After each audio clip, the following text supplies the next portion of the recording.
விருதுநகர் அருகே பட்டாசு குடோனில் வெடி விபத்து ஏற்பட்டிருக்கிறது. அண்மை செய்தியாக பார்க்கிறோம். தீயை அணைக்கும் பணியில் தீயணைப்புத்துறை வீரர்களும் ஈடுபட்டு வருகின்றனர். விவரங்களோடு செய்தியாளர் மணிகண்டன் இணைந்திருக்கிறார். மணிகண்டன், என்ன விவரம்?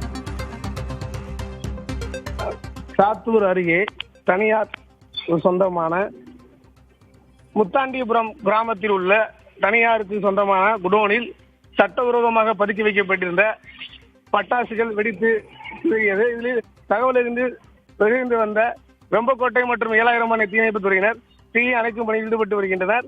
தற்போது மீட்பு பணிகள் நடைபெற்று வருகிறது. இதுவரை எந்தவித அசம்பாவிதம் ஏற்படவில்லை என கூறப்படுகிறது. சம்பவ இடத்திற்கு போலீசார் மற்றும் வருவாய்த்துறையினர் விரைந்துள்ளனர்.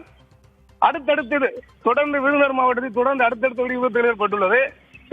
கடந்த ஏப்ரல் 26 வெடி விபத்து ஏற்பட்டது.